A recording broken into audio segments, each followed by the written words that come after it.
All right, fellow coder, welcome to this next episode of the Coders Campus podcast. In this one, number 64, we're going to be talking to Alex. And Alex has a special place in my heart and a special story that I want to share with you guys because this is a story of the underdog that came out on top. I love these kinds of stories. So in this one, we're going to obviously talk to Alex. We're going to learn about how she sort of made the transition from her career, which was sort of in data entry, into the world of code and into the world of tech, and how it wasn't all sunshine and rainbows, as I was alluding to. Alex was, and is, I should say, a drummer, a musician, as well as, guitar player. She's in a band, which also holds a special place in my heart because that's how I grew up, although I did not receive anywhere near the amount of success and accolades that she has received in her sort of musical career. So can't wait to share those details with you. And we're going to learn about how Alex was forced into meeting with our lead instructor over and over and over and over and over again with lots and lots of one-on-one support to help her get past the roadblocks that she was facing. And it actually turned into a change that we made in our curriculum, a change that we made in how we do our teachings, which has been extremely successful for all the future students. So Alex is someone who we need to thank for helping us pave the way for a much more successful and much brighter future for all future students. It cannot be overstated how important what she went through was for her as well as all the other students. And we're going to learn about how she was then able to 10x her speed, where she was going so slow in the beginning to just flying through the rest of the boot camp, and how she was able to do that by following one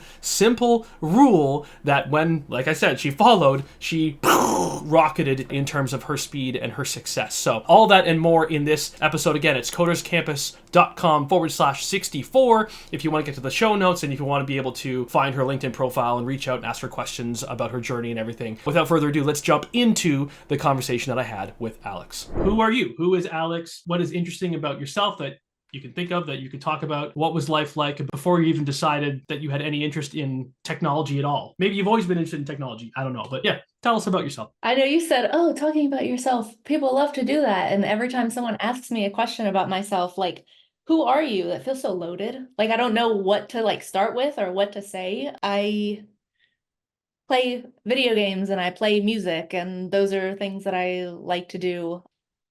What kind of music?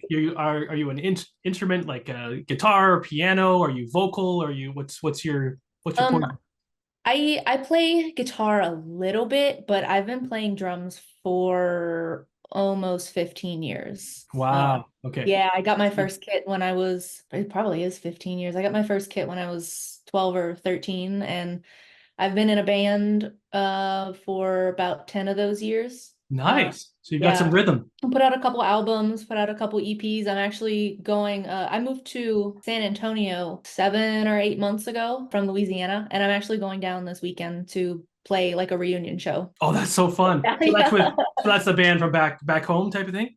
Yeah. So Yeah. like me, and the lead singer, we both moved within like a month of each other to different states. So everyone just kind of separated, and that was the end of it. We had a final show and released our final album, and that was it. But now we're all going to be in the same place for the first time since then. So we're just going to play a show while we're out there. So yeah, I'm That's so excited fun. about Yeah. that. Way back when I was in a band too, but yeah, we weren't talented enough to do hardly anything. How many shows have you done, or was it mostly just recording and releasing? Hundreds. Hundreds. Yeah. As we got a little bit older, because I'm almost 30 and some of the members are in their early 30s. When we were, 18, 19, 20, we'd play 2 and 3 shows a week, every week. Wow.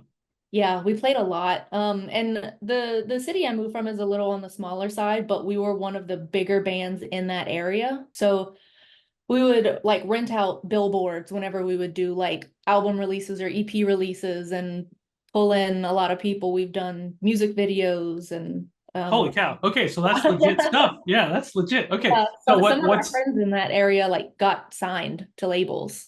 That's amazing. And Yeah, what genre of music, or was it many, or yeah, what was the alternative. A lot of people have said it's more in the like Coheed Cambria, Jimmy Eat World era, early 2000s-ish.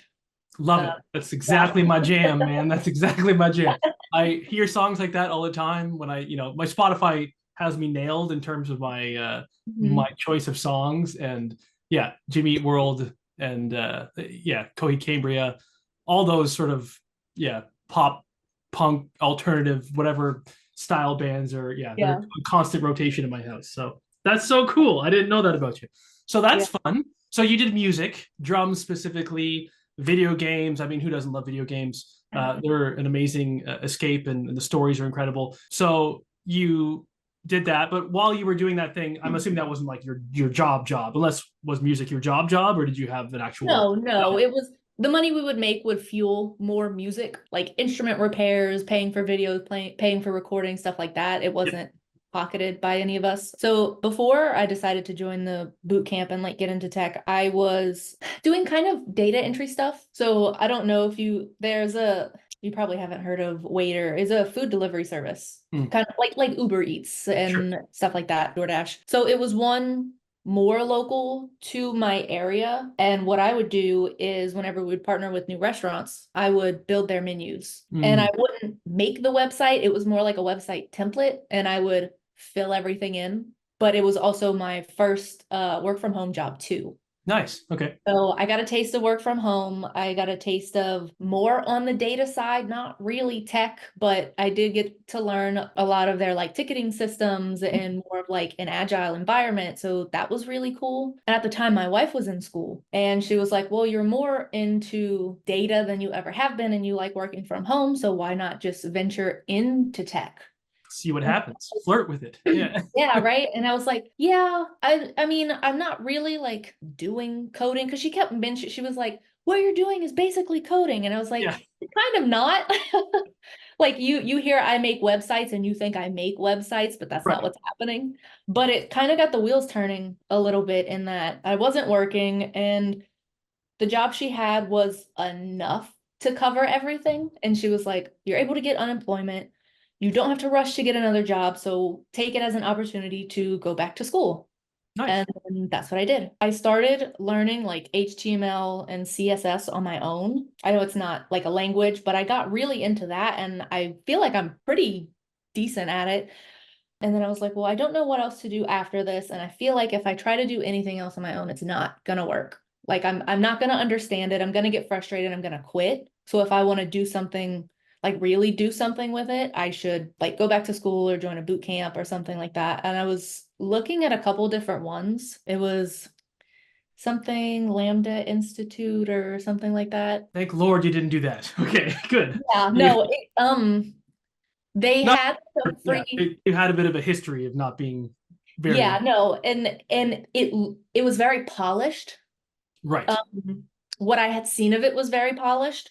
I did like the free month thing, like I had access to all of my tools and I saw like their sprints and how everything was set up and it felt very polished. So then I Mhm. started like digging into it and I saw that there was a bunch of different things happening and also their ISA was Yeah, awful. that's what, yeah. It was like It's a real money grab. 50% of your income for almost 5 years. And I 55 was like, 0. yeah. No, Last no, year. 15 Oh, for 50. I 5. was gonna say 50. How did it, yeah. But over the course of those 5 years, it would be close to like 40 grand. And I was like, I don't know about this. That's a lot. This is kind of suspicious. And then as I was like in the middle of like that trial, I wasn't really into it. I saw one of your ads on Instagram. Oh, okay, nice. This is interesting. And then I met with oh, I can't Marcus. Marcus. Yeah, I was gonna I, say I back then talked with probably would have Marcus. Yeah. I talked with Marcus and I talked with Pete. Hmm. And I was like, this feels cool. It's a lot of like, it was the real world application that got me. And it was because it wasn't a huge program, it's easier for me to learn in like a one-on-one setting. So if I have like issues with something, if I'm trying to figure something out, group settings just, it doesn't, I don't know. I don't know why it doesn't work for me, but it doesn't. Yeah. So So it smaller felt class like a, sizes is what you mean by the, yeah. yeah. So the opportunity to learn like one-on-one was another thing that sold me. And then after talking with Pete, I was like, yeah, let's do it. Let's go for it. Nice. I canceled the free trial and then signed the contract for this. There you go. Now, Insane. now we're getting a little ahead. I want to back up a little bit and ask some Yeah, yeah. questions. So you said you started with HTML, CSS. I hear that all the time, right? It's like the gateway drug is Yeah. HTML and CSS. So what resources did you use for that? Because there's a bunch everywhere. And since it's such a great way to get Oh, started, yeah. it's good to share like what worked for you, if you can remember anyway. I have it saved actually. Oh, nice. I have this like bookmark in my Chrome for all of like my programming tools. So it was a YouTube channel called Learn Code Academy. Learn Code Academy. So is it Code Academy or is it? It's probably No, Code. Learn Code Academy. Learn Code Academy because there's another one called Code Academy. Anyway, well, sure. So it was a YouTube channel. Did they have a bunch of playlists and stuff like that? Yeah. Okay. I'm looking at it now. Yeah, it was in HTML, CSS. It was like 10 or 12 videos that I started going through. And I was like, oh yeah, this is cool. But they have like React, modular, jQuery, they have a bunch of stuff on there. And I like the way he taught. So I Mhm. started doing that and I was like, let me see what else is going on. Yeah, totally the gateway drug. So that's Yeah. great. Like that's and to touch on if someone who's listening to this, you might have heard Alex say that HTML and CSS is not really a real language. The context around that is that it's not really a programming language, right? The programming is about algorithms. It's about if statements and the flow of code and it how it jumps around with functions and this and that. Whereas HTML and CSS is really more or less like it's a bunch of memorization and just sort of copy paste stuff and it's there's not really much logic to it. It's more like, oh, let me put this here, and immediately I can see what happens. And it's a low key, and it's I think it's a perfect way to get the toes, dip those toes in the water because it's fairly easy to grasp, and the feedback loop of like seeing your changes like is pretty immediate, right? You change the HTML, you hit Yeah. save, you refresh the browser, there it is, right? So Instant gratification. instant gratification. So it's a great way to start. However, it does lull you into a bit of a false sense of security because then typically the story I hear is, well, then I started with JavaScript or some language like programming language is injected and it's like, oh, and then I didn't know what was going on, and then I Not what I thought. Yeah, it's almost misleading because you're like, oh, it's all gonna be this fun, it's all gonna be this easy. yeah. And it is a little bit misleading. They did have like a JavaScript playlist that I did not get to before I started the boot camp. Oh no. Yeah. I didn't know anything about languages. I had no clue. I didn't know the difference between front end and back end, but the program I liked. I was sold on the program, so I was like, whatever it is that they teach me, I'm gonna learn it. Let's go. Okay. Yeah. So Yeah. So I kind of went in a little blind. so how did that go? Because I know the story, mostly, but I'm curious to hear in your words how it went. So you join the program, you talk to Marcus, he's says the right things. You talk to Pete, Pete says the Mhm. right things. You say, okay, let's dive in. You cancel with the other people. You start. What is the first week or two or four, or whatever, like? What was your first? What were your first impressions, and how are you feeling in that first little bit? So the first, I want to say maybe 2 weeks was good because the first assignment was HTML, CSS. And I was There like, you oh, go. this is going to be great. This is awesome. And then it started getting into GitHub. I had no idea what that was. And I was like, this has nothing to do with what I thought it had to do with. And I was like, I don't know what it is that I'm learning. So then I had like a panic moment of Mhm. like, oh no, what did I do? So I got through the Git and started with what was it, the The data basic. type? Yeah. I think it was data types after that, and then getting into like if statements, Yep. which I still had like a panic moment. I was going through all of it and I was like, this isn't what I thought it was going to be. I don't know what I'm doing. What do I even do with this? Like Yep. I had no clue, but I was like, got to keep going. I signed up for this. I got to see where it's going to take me. So like the first two assignments were pretty, I don't want to say easy, but I was like, oh yeah, I'm getting through it. I'm doing this. And then I hit methods and everything just kind of crumbled. And I don't know why it was such a difficult concept. I think I didn't understand the signature. I didn't understand the purpose of methods or why I needed them. So that was really what kind of stopped everything for me. It took me almost a month to do assignment 3 because I didn't know what it was that I didn't understand about it. I didn't take the time to work through my issues. So I kept going almost in until assignment 5 and still not fully understanding what methods were. I was Okay. coding all of my assignments in the main method. I see everything in one area. Yeah. Yeah. I remember talking with Pete and I showed him my assignment 3 that I turned in, and it was like 150 lines Yeah. of assignment 3 and assignment 4. And he goes, you did all of this in your main? And I Yeah. was like, yeah, I didn't know how else to do it. And he said, I think this is more impressive than the actual assignment, that you figured out how the flow was supposed to go in perfect order to Yeah, get it to that is work. pretty impressive knowing. Yeah, Um, that's that's good. Now looking back on that now, mhm, like so what was, because this is pretty common. Like this is the struggle. Everyone has their moment where somewhere along the line something doesn't click and you panic. And I have had to learn a lot of lessons from this side of the chair, or whatever you want to say, this side of the table, to catch that as early as possible in the program, mhm, right? Because there are warning signs when a student is hitting that panic moment.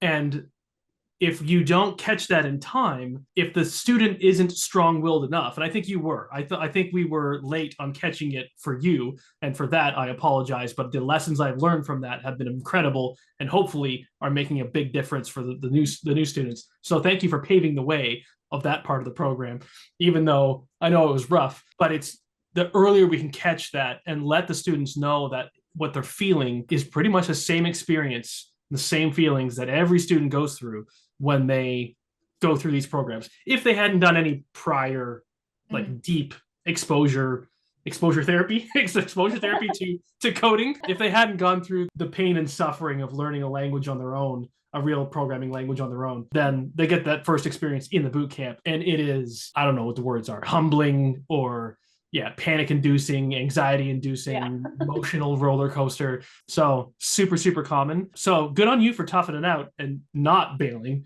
because I was so close to quitting. yeah. I can't tell you how many times I have cried to Old John and cried to Pete. Mm-hmm. And I remember knowing that I needed to stop where I was and rework all of my assignments. So I was in the process of doing that. And I got to assignment 3 again, and I asked Pete for help, and he goes, "You really don't see what the issue is?" And I was like, "Oh no, I don't see what the issue is." So I was meeting with Pete like every day for Mm-hmm. hours every day to like work through it. And he would explain it to me, and I didn't get what he was saying. So he would explain it in a different way or explain it in a different way. And I was just like coding everything that he was telling me until when I looked at it, I said, "I see it." Okay. And then I was able to go. I was like, "I see what Yeah. you're telling me now." I remember him. So Pete and I meet every week, and he gives me updates on students, and so, and I remember hearing him, saying, okay, we're not giving up on Alex. I'm gonna do this. We're gonna figure this out. And I was like, hey, what do you need, Pete? Anything? Like, go, you do what you need to do. Like, we're not losing her. We're gonna do this.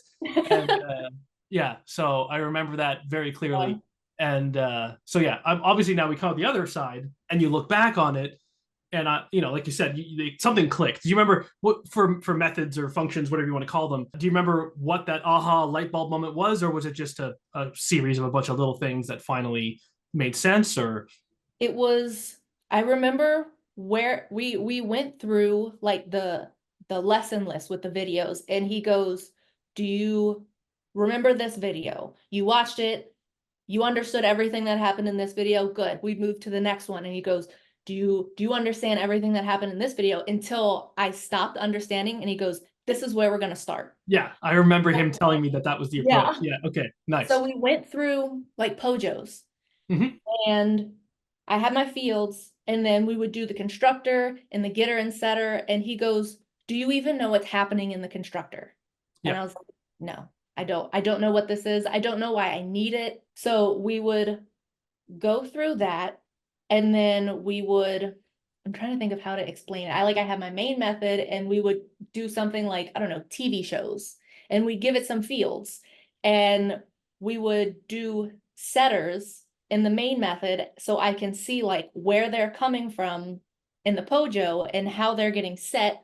And we would do like a hard code set, and then we would do another one where we would call the constructor and like set it through the constructor and Mm-hmm. see how that would work. So like we would, Like you're doing system outs everywhere to see, like, yeah, yeah, yeah, okay. yeah. So we would set up the same, I don't know how to explain, not the same thing, basically the Yeah. same type of call in a bunch of different ways to see how the code was utilizing the Pojo and the constructor and the getters and setters. And once I was able to see in the main method how each code looked, like how it was written differently and how it functioned and like connection to what, I don't know how to explain it. I feel like, For me, I'm the word I'm thinking of is how it flowed, how the code flowed through the. I yeah, don't know if that's yeah. yeah. Now, are you a very visual? Some people identify as visual learners, and yeah, is that's okay. So yeah, because what happens for me in my brain is I picture it flowing. Like when you look at the debugger and you do debugger line by line by line, you can see line by line how it flows, right? But there's if you jump into a method, you don't really, it goes from one file and opens up the next file and you see now it's paused on that line. But you don't really, I don't know, there's something in my brain that I see it flowing between the, anyway.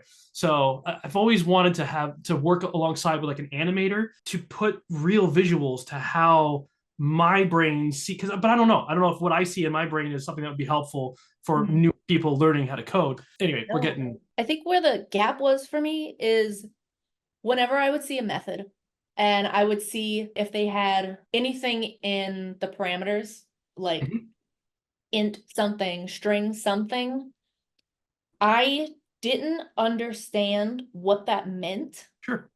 Because I was like, you have your naming convention and you name your variables the same thing. So you can like visualize what's happening. But I didn't know it was more of like, so I didn't realize it was something visual to help us understand and read our own code.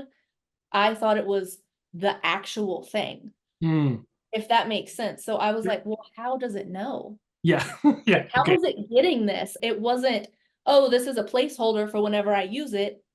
If there's an int, the int is gonna go through this process. I thought it was the actual one. Okay. So my whole thing was, how does it know? Yeah. I don't get how it knows to take this thing and move it here if I'm not telling it to take this thing. Right. Like that was really what messed me up. Okay. Yeah. Yeah. Because in programming, a lot of it can seem like magic, and you might say, well, there's some magic that's happening, right? But really, it's not actually magic. There's some code somewhere that's forcing it to do, like there's someone's written code to do the thing that you think is magic. And once you see that matrix, it all can click and make sense. And I think, yeah, I always think a more visual presentation of it would be helpful. But anyway, the path, and I think that's where we ended up introducing. So one thing that you touched on that's really important for anyone learning anything is you watch a video or you learn something, and unless you truly understand everything, you shouldn't really move on, right? If you're stuck on this and you're like, oh, hopefully I'll figure it out down the line, and maybe if it's like a video or two later, and then maybe it will click a video or two later or a lesson or two later, fine, cool. But if you're down like 10 lessons deep and you still don't understand from 10 lessons ago, it's like usually that's a sign that, okay, hold on, pause, go back. And I think that's why we introduced, not to say that's specifically why, but there's one of the reasons why we introduced we have like the OOP test now. So in the curriculum, we hit that and you go to that lesson and it says, stop, do not go any further, book a call with one of our instructors or whatever, and let's make sure that you understand all these concepts, because it's the fundamentals of coding. Yeah. Right? If you don't know how a method works and you want to go into more advanced stuff, beyond that, you're not going to have a good time, obviously. And it's just a very important thing that we've learned along the way. And I think you were one of the founding members of helping us to understand that and how important it was. So it really is pivotal. It really is, because since then, the impact that has had, from what I've seen from my seat here, the impact that has had on the students coming up and the new students, I think it's made a really, really big difference. Like the speed, I've been speaking to a couple of other people doing these interviews. The speed that these people are going is insane. They're like almost done the boot camp. So fast. And I'm glad that it's helping. And I'm also a little jealous. Like exactly. Yeah. For sure. Yeah. I think I was in the boot camp for maybe 4 or 5 months and I still hadn't hit assignment 5. And then I had to stop and go back. And I'm so glad that I did. And that I talked with Pete and he worked with me, because I was so close to just being like, no, this isn't for me. Like, it just doesn't make sense. And so like, I explained like what was going on with Pete. And he was like, you don't even understand like this tiny thing. He goes, I'd be wanting to quit too. Yeah. Makes sense. But then once I did that, like I know it still took a little longer for me to get through the boot camp, but I think the last maybe 3 or 4 assignments, I blew through it. I Yeah. feel so much better about everything. I think I finished assignment 13 in like 4 days. Which is like one of the hard, like I specifically made 13 more difficult than it needed to be, and I did something in it that you wouldn't really do in the real world, kind of like the way I did it. And I did it on purpose because I wanted people to struggle in that one. I It was really, hard, but yeah, I couldn't what it's like I can casually code and I'll like track the changes that I made and like take notes and kind of like give myself a log to keep track of where I am. And I'm like, I can work on this for a reasonable amount of time a day and not be crazy. But as soon as I hit that first bug and I'm like, oh, this didn't work the way I expected it to, I get sucked in and I can't stop. yeah, that's Yeah. And that's what I know happened with that feeling. Uh, yeah. Oh, okay. So there's so much to unpack. So the first thing that anyone listening needs to take note of is the change. Like you went through a rough patch. It was a rough patch. Mhm. We come out a little bit further from that rough patch, and you look back at that, and you're like, I'm putting words in your mouth, so correct me if I'm wrong.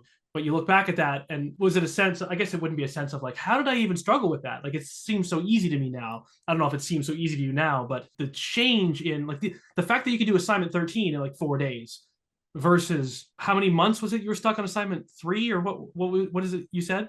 Yeah, I was stuck on assignment 3 for about a month, a month. and Okay. it was 4 or 5 months before I had even gotten to assignment 5. And I didn't even hit it yet. I was halfway to assignment 5 and I stopped and I was like, something's not right Yeah, here. and the complexity in terms of programming complexity of the assignment 3 and 4 is maybe, I don't know, 1/10 of what assignment 13 is, Mhm. and then assignment 13 you're like boom, right? Yeah. So Yeah. first of all, and I say this a lot in the boot camp, and I try to say it outside of the boot camp in venues like this to call back to your musical days. I like to talk about venues.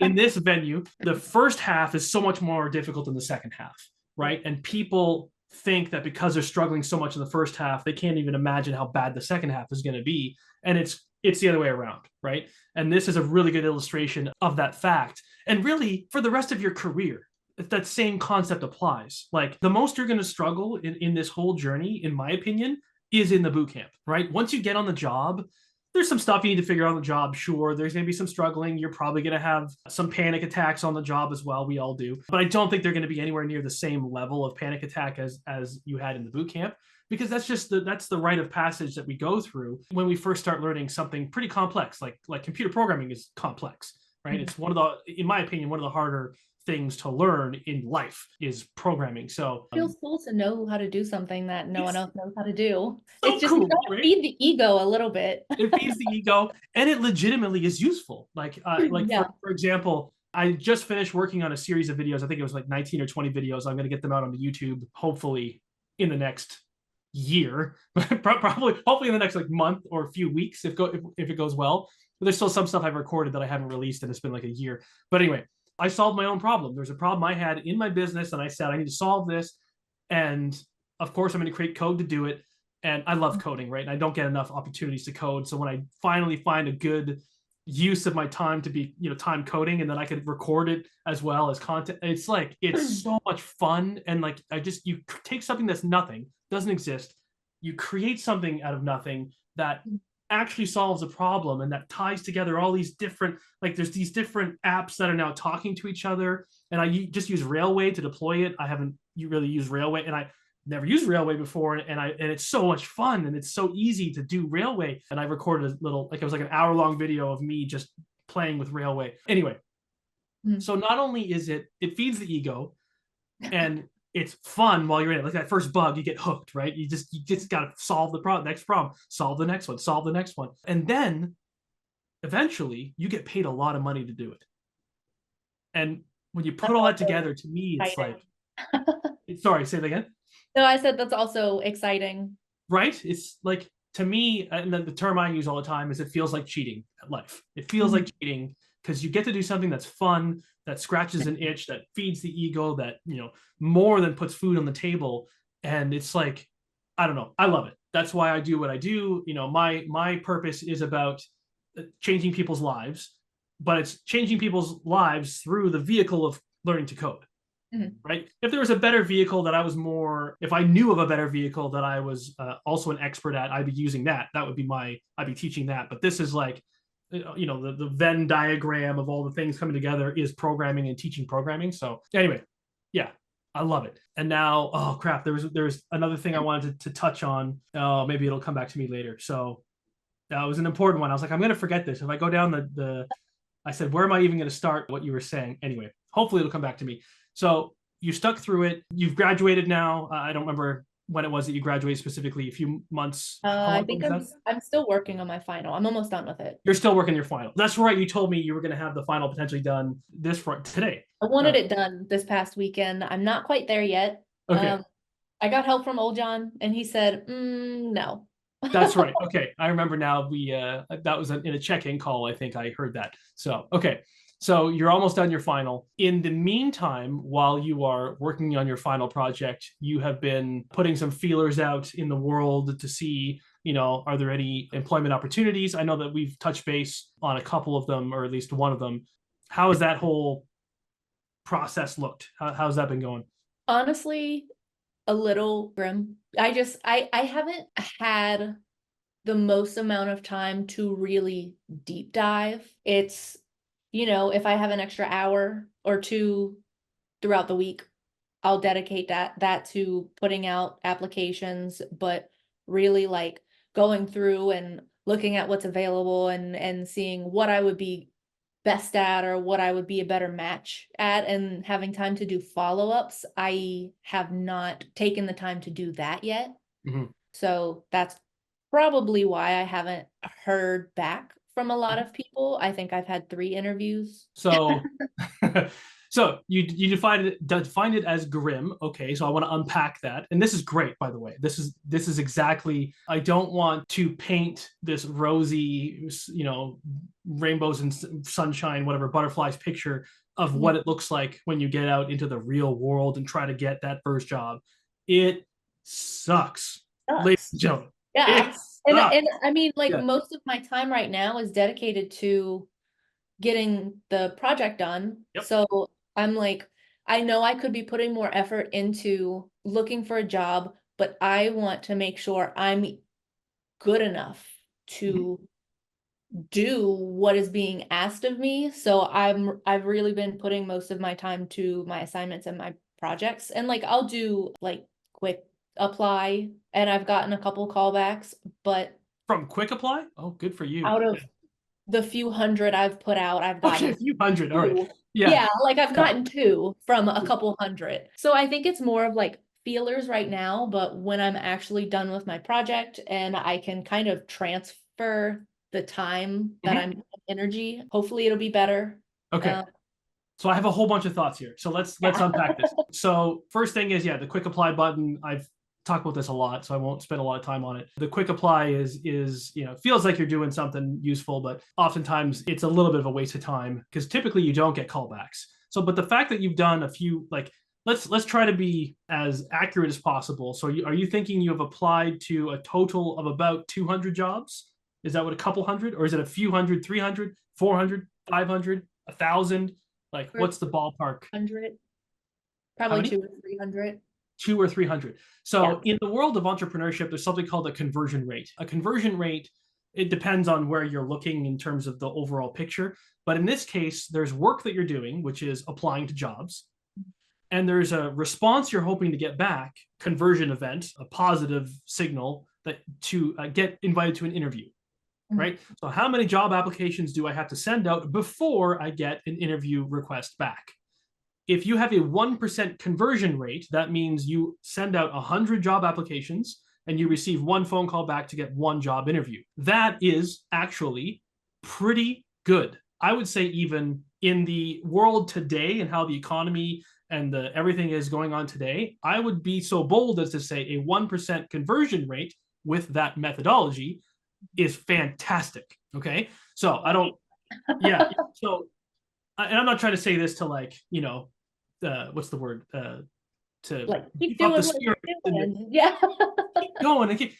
That is actually pretty phenomenal, right? So because typically in this environment, what I've seen is usually it's probably more like 300 or more for every one phone call back to get an interview, right? So we're talking about a 0.3% conversion rate, maybe even a 0.2% conversion rate is what sort of is more normal in today's economy. Before, when it was 2019, 2018, whatever, yeah, 1% conversion rate was probably pretty average. Send out 100 apps, you'd probably get callback from one of those companies. That ain't bad, in my opinion. However, you can start to skyrocket that conversion rate. You can more than double it. You can probably quadruple it, maybe even more. But dare I say 10x it. You can get a 10% conversion rate with relentless follow-up, Yeah. right? Relentless follow-up. And I mean relentless. People, relentless, when I say relentless, I say that term because to me, it's normal follow-up. To me, normal follow-up is keep emailing them until they respond. Email them daily, every other day, every third day, and then weekly, over, follow up, until they finally get back to. And I might do email, text message, not letter mail, but hey, if I want, I might do snail mail too. If I was really like trying to stand out, relentless follow up, right? But to me, that's just normal. That's the world of business. You just have to do that. So when you do that, the response rate goes way up through the roof. So, however, that takes time. Yeah. Right. You need to dedicate the time. So I think you are right in feeling that you just haven't put the time and effort into it. I don't know. I don't know how many hours you put into the job search process, but it can be a full-time job. You can do 30 or Yeah, 40 hours a week. and I want to do it right, and I want to be able to have the time to put into it, but my days right now are very long. Mhm. And very tiring. It just, Mhm. 8 hours a day for work, and then I'm probably doing 4 or 5 hours a day in my assignment. And then Yep. if I Makes have sense. time to, like, I have to schedule a shower and, oh, what Yeah, time am I gonna eat today? that's right. Yeah, that's important too. Schedule it Yeah. and meal plan on the weekend so I can take out of cook time. Like, I feel bad that I can't go to all of the check-ins. I'd rather put that Well, hour to. yeah, I think for you specifically where you are, the benefit is really putting it into the assignment. Now, the other thing I will caution, not that you're doing this, but if you might be tempted to be in your comfort zone. I forget if you've ever been in one of the calls where I talked about the programmer's comfort zone. It's in your comfort zone to add another technology to your stack, right? You might say, I don't know React yet, right? Let's just say, for example. Now, React is a good one to add to your. That's maybe a bad example. Let's say you've added React to your tool belt, and now you're like, okay, I know React. Now I want to add, I don't know, Python to my toolkit because there's a lot of Python jobs. So let's start doing. And people will get stuck in this loop of adding more technology because that's your comfort zone, right? You've been learning code. It feels good. It feels good to learn new things, and it is good to learn new things. However, when you graduate, like when you get out the boot camp, you're ready to do the next thing, which is the something that's probably outside of your comfort zone, which is everything that we've been talking about. The relentless follow-up, the switching into the networking mode, and like shifting your days towards that. Now, not only that, you should still be over here doing some coding stuff as well. You should keep building some projects for fun, do stuff that makes you feel good and what. But like most of your time should be on the networking and that pursuit. And that's sometimes, and I don't.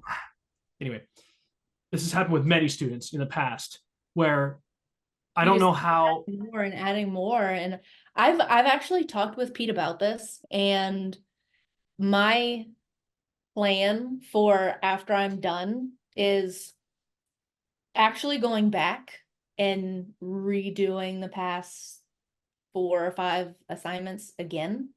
Okay. Um, to kind of get, I don't know, like, I just want to be better at it. I want to know everything about it. I know I can't know everything about it, but I feel like there's a lot of, what does Pete say, like ritual code that I would like to know more off top than having to reference. So my kind of plan, I guess, is to go back, redo the assignments that I've already done, and then using that knowledge to build more on top of my final project and just kind of like keep building that. Yeah. Like, I mean, I'd like to learn React. I'd like to learn a couple other things, but I feel like I don't know enough about JavaScript to add something else to it. I Mhm. don't know. Like, I feel like I want to take what I know and know everything about it and be True. really good at the things that I know how to do before doing anything else. That's fair, especially assignment 14, which is the JavaScript main focus on JavaScript assignment. So that would be a good one to, if you're feeling a little bit less confident with JavaScript. That's not one of the wasting your time languages and frameworks, that you need to get good at JavaScript as well. So that will be time well spent. But here's a little observation I've had just in our little conversation here is your understanding of the terminology is very good. Like the way you're describing when you're explaining what you got stuck on, like looking back at the past, and you're saying, oh, there's the, where we're doing the pojos, and we're putting new fields in with getters and setters, and there was a constructor, and then the method signature, and like these are the words that you were using, and you were using them accurately to describe the code. Like I was following along perfectly. I don't know if you give yourself credit for that level of understanding, because I say this as well a lot. When I got out of university, a 4-year computer science degree, you put a piece of paper on the wall that says I'm this smart person who knows stuff about code. I hardly knew any of those terms, right? And it's like, and I'd never built a full stack web app. And anyway, we've all heard the story about the university system and how I feel about it. So it's just little things like that I can pick up on and be like, she's going to be okay. She's got this. She's like, That makes me feel good because Pete yeah, tells me this all the time and kind of pokes fun at me about me trying to learn everything and know everything about the code. And I just like, there's no way to know everything, and poking fun at me for taking so long to do things because I dive into everything and get sucked into rabbit holes instead of just like doing the thing that I have to do. And I'm like, but I can't do it. I got to know how it works. I can't just like do it. that's Um, fair. That's a methodical. That's okay. As long as it doesn't, like I said, as long as you don't keep spinning your wheels where you feel comfortable. You have to eventually get into the uncomfortable. Now, I want to talk about the uncomfortable a little bit. You said you had 3 interviews, which is again spectacular that you've had 3 interviews. So now, obviously, there's been no offer that have come for those 3 interviews. Have you not received any feedback whatsoever from any of the 3 companies that you've spoken to? Is that the situation that you're in? Have you heard from them at all? What's the story there? just rejection letters. They decided to go with other candidates. And did you I've follow up? gotten No, I didn't follow up with them. They said they were like, if we find something that we see fits, we'll keep you in mind, and that kind of generic Sure. response. I didn't really follow up with it. I was just like, oh, thanks for giving me the opportunity to interview for the role. But I am surprisingly enough for like the quick apply, I do get a lot of rejection emails, which I feel like isn't a common thing. I feel No, like it's it's kind tough of to leaves. send rejection. Yeah. Yeah, but I do get quite a few of like, we're sorry, unfortunately, we're not gonna move forward with the interview, which I'm like, I'd rather get a rejection than hear nothing, you know? True. Yeah. But like I said, it's tough because from my seat, knowing the way the industry works and knowing all these things, it's like to me, I expect all of that, right? My win rate with interviews, that even like assuming I get the interview, my win rate I think is maybe 50-50. Half of the interviews I'll get rejections from, and I get the same letters, right? Oh, you were good, you're really close, but we went with another candidate who had, just this, and so for the times that that's happened to me, I believe them. I believe that there might have been someone who didn't. I would have done okay in the interview, but I could see where, yeah, I kind of flubbed that, and I'm just not great at interviews, right? That's not my skill set is more in the real world than performance in an interview. So, I hate the interview culture. I don't, it it's sucks. awful. I'm not good at it. I can't play the game, It sucks. you Yeah. know? So but so what an opportunity there is to follow up with those 3 companies. Again, I would maybe do it if it's been a month or two. I'd follow up again and just say, hey, just to let you guys know, like I really was interested in working with your company. Like I wasn't want to, now whether or not that's true, you have to Mm. use your own judgment of like, is this really somewhere where you were excited to, work and but like if you reached out after a month or two and just said, look, I interviewed with you people and it really was exciting and I really was interested and I would really love a second opportunity if so just showing that, because there's more to a job as a coder than that's just the coding skills. The other half, as I always say, is the personal skills, the interpersonal skills, the go-getter, the tenacity of, if I had someone who kept following up with me being like, no, Trevor, I want to work for you. Like, I want to work for Coders Camp. Like this is then I'd be like, like it would actually weigh on me, right? I would think about it more. And that's the economy. We're in the attention economy, right? Attention is what is valuable. And if you can capture that, if you can get, again, if it's worth it, if you really were interested, I would also follow up with those people, right? Yeah. It doesn't hurt to send out that, and say, hey, here's what I've done since we last spoke, right? If you can, instead of just saying like, hey, give me a chance. I really want to work for you guys. Like, okay, have you heard me do the whole prove it? Yeah. You got to do the prove it part, which is no, that's fair. And I would have never thought about following up after a rejection. Like, I probably would have never done it. Because here's the thing: if they have one position open, if it truly is one position, and you are 98% and someone else is 100, and it's like, like, we'll go with 100% person. But man, Alex was at 98. Like, hopefully something else really does come up and open up. But then they might forget, right? Yeah. Business happens, life happens. They might open up another job opening and forget all about Alex, right? Who knows? So the follow-up there, it doesn't hurt. The worst thing that they can say is, no, we still don't have anything. Or the worst thing they can say is, no, like, we really didn't like you. Like, no, man, you were real bad. Then you can be like, okay, why? What was it about me that was so then you can hopefully learn something, right? That's why I asked it if there was feedback. Anyway, I think we all have a sense of where, if we flubbed an interview, where we went wrong. So, but that's a learning experience, right? Where you feel you flubbed it. Okay, how can I fix that for next time so I don't make that same mistake again? And sometimes it's hard to fix that, but anyway. Oh, there's so much I could talk about. Okay, let's I know we're almost I might have to drop soon. Okay. I'm on my lunch break.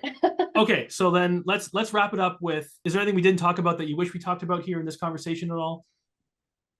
No, I don't think so. This was really fun, actually. All right, you were nervous at first, but I told you, everyone likes to talk about themselves. So if someone is listening to this and they're like, I really resonate with Alex, like, there's something about the story, there's something about Alex that she feels welcoming. I want to reach out and talk to her about her experience more. I don't know if you're open to that. If we could share like your LinkedIn details so that people could connect with you and ask you questions. And so that's again, you don't have to do this, but I usually, for the listeners, for the person who might be just like you way back when you first started, it's just, I don't know if that would have helped you out if you had someone you could reach out to in the boot camp who was in there that you could talk to and say, what is it like? And then have someone like, maybe you're the person who'd be like, listen, do a bit of JavaScript first, or do a bit of JavaScript. I'll be the boot camp mentor. Sure. Right. The pep talker. And just also you could talk about some of the things that we've changed and sort of how we've pivoted to help, let's say, the future generation of coders that go through the bootcamp. Not to say that everyone should join the bootcamp, because anyway. So that'd be nice if we could get I'll drop your LinkedIn profile information somewhere in the show notes, whatever episode this will be. We'll put it, in the description below, or whatever, on whatever app you're using to listen. We'll put it down there and they can reach out to you and that would be fun. I guess just let Alex know I listen to your podcast. Can we connect? And then that way you'll know, if you want to accept maybe you can send out rejection letters to people. So yes. So thank you for taking the time for doing this. As always, if I'm sure we can touch base again, if you need any more pointers or advice as you complete your final project and then go on the journey of applying for jobs. I've been working with other students to figure out the process around how to do it. So I can share some of those resources with you if you need some structure, if you like a step-by-step, I can share some of that with you and help you on that journey. So feel free to reach out and ask for help when you need it. I'm here for you. And I guess thanks for joining us, Alex. It was a pleasure. Yeah, for sure.